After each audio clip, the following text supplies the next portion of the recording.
কোরবানির গুরুত্বপূর্ণ অনেকগুলা মাসালা বলা হবে, একদম মন দিয়ে শুনবেন মাসালাগুলা। প্রথম কথা, সামর্থ্য হওয়ার পরে যদি কেউ কোরবানি না করেন, মুসনাদে আহমদের একটা বর্ণনা আছে, 16 নম্বর খণ্ড 120 নম্বর পৃষ্ঠা। রাসূলুল্লাহ সাল্লাল্লাহু আলাইহি সাল্লাম বলেন, মান ওয়াজাদা সাআ, কারো যদি সামর্থ্য থাকে, থাকার পরেও আলাম ইউদাহি, সে কোরবানি দেয় না, সামর্থ্য আছে কোরবানি দেয় না, ফালা ইয়াকরাবান্না মুসাল্লানা, সে যেন আমাদের ঈদগাহে না আসে। রাসূলুল্লাহ সাল্লাল্লাহু আলাইহি সাল্লাম বলেন, সামর্থ্য থাকার পর যদি কেউ কোরবানি না দেয়, সে যেন আমাদের ঈদগাহে না আসে।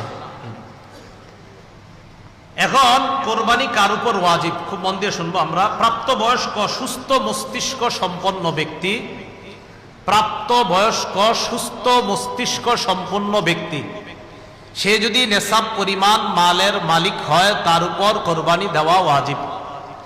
আবার বলছি, সুস্থ মস্তিষ্ক সম্পন্ন নেসাব পরিমাণ মালের মালিক যদি 10, 11, 12 তারিখ এই 3 দিনের কোনো একদিন হয়, 10, 11, 12, আবার বলছি 10ই জিলহজ, 11ই জিলহজ, 12ই জিলহজ সূর্যাস্তের আগে, 12ই জিলহজ সূর্যাস্তের আগে যদি কেউ যাকাত দিতে হয়, যেই নেসাব হইলে ওই নেসাবের মালিক যদি কেউ এই 3 দিন হয়, যাকাত দেয় কয় বছর পুরো হইলে? 1 বছর। এটা 1 বছর না, মাত্র কয় দিন? 3 দিন। হ্যাঁ, 3 দিন, 10, 11, 12 জিলহজ, এই 3 দিন যদি সুস্থ মস্তিষ্ক সম্পন্ন বালেগ বালেগা নারী পুরুষ, তাদের কাছে যদি নেসাব পরিমাণ সম্পদ থাকে, তাদের উপর কোরবানি দেওয়া ওয়াজিব। মনে থাকবে তো? আল্লাহ আমল করার তৌফিক দান করেন। এক্ষেত্রে একটা কথা মনে রাখবো, কোরবানির ক্ষেত্রে প্রয়োজনের অতিরিক্ত সম্পদের মধ্যে জমিনও গণ্য করবেন। যেই জমিনের ফসলটা আপনার প্রয়োজনের অতিরিক্ত, মানে এটা আপনার প্রয়োজন না, এটা আপনার না হইলেও চলে, এই জমিনের ফসল না হইলেও চলবে, এটাও কোরবানির নেসাবে ধরবেন। কি বললাম? জমিনের ক্ষেত্রে প্রয়োজনের অতিরিক্ত যে জমিনগুলো আছে, কোরবানি, শুধু কোরবানির নেসাবের ক্ষেত্রে এটাকে আমরা গণ্য করব। আল্লাহ বুঝার তৌফিক দান করেন। অনেকেই আছে কিন্তু আপনার নেসাবের মাল আছে, হয় এই 3 দিনে হয়ে যায় অনেকের, মাশাআল্লাহ।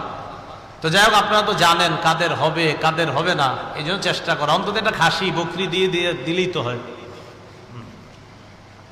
এরপরের মাসালাটা আমরা মন দিয়ে শুনবো।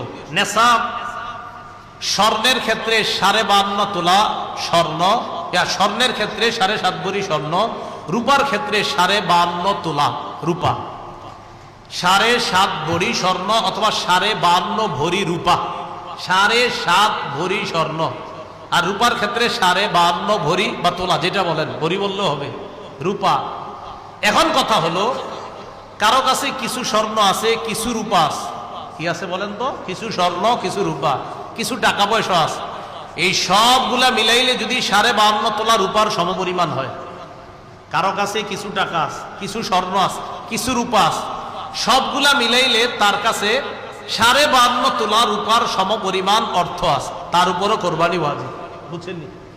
কারো কাছে কিছু স্বর্ণ, কিছু রূপা, কিছু টাকা পয়সা, এই সবগুলা মিলাইলে যদি 52.5 তোলা রূপার সমপরিমাণ টাকা হয়, এক্ষেত্রে স্বর্ণ বলবো না, 52.5 তোলা রূপার সমপরিমাণ যদি অর্থ হয়, তার উপরও কোরবানি ওয়াজিব।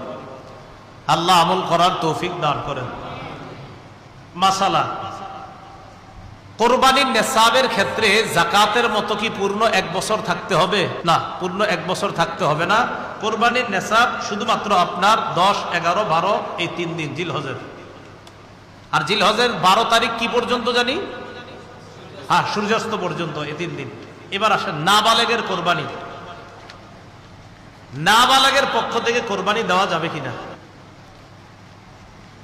নাবালেগ যদি নেসাব পরিমাণ মালের মালিক হয়, নাবালেগ যদি নেসাব পরিমাণ মালের মালিক হয়, শিশু কিশোর অথবা সুস্থ মস্তিষ্ক সম্পন্ন ব্যক্তি না, এমন ব্যক্তির টাকা পয়সা আছে।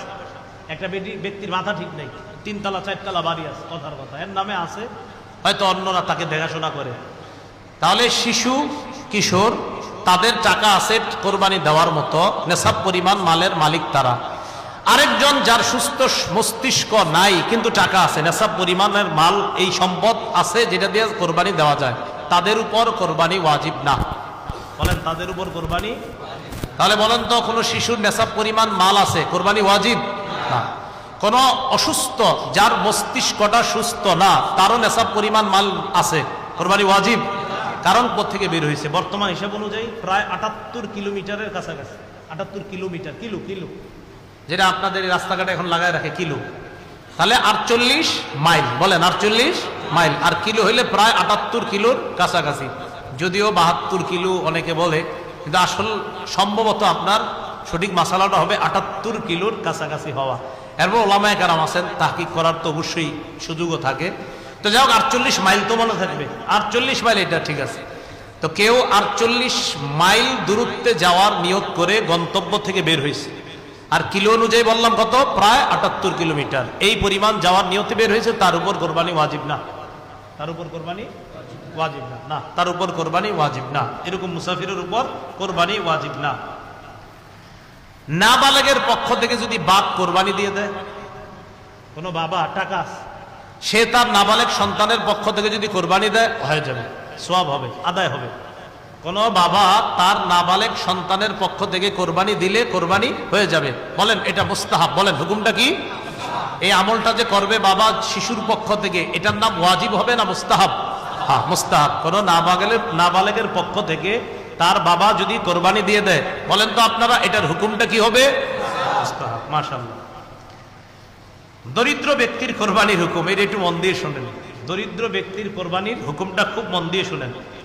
প্রথম কথা, দরিদ্র ব্যক্তির উপর কোরবানি ওয়াজিব না, কারণ তার কাছে নেশাব পরিমাণ সম্পদ নাই। কিন্তু যদি সে কোরবানি করার নিয়তে কোনো পশু ক্রয় করে, আপনি কে কইছে কিনতে, কিন্তু আপনি কিনছেন, দরিদ্র ব্যক্তি, তার উপর কোরবানি ওয়াজিব না, কিন্তু উনি কোরবানির নিয়তে একটা পশু কিনছে, তাহলে কোরবানি ওয়াজিব হয়ে যাবে এটা দেওয়া।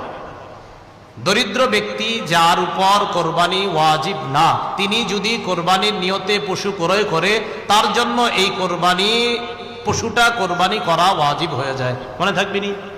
তাহলে বলেন তো, দরিদ্র ব্যক্তির উপর কি কোরবানি ওয়াজিব না? যদি কিনে, তাহলে ওই পশু কোরবানি করা কি হয়ে যায়? ওয়াজিব হয়ে যায়। আল্লাহ বুঝার তৌফিক দান করেন।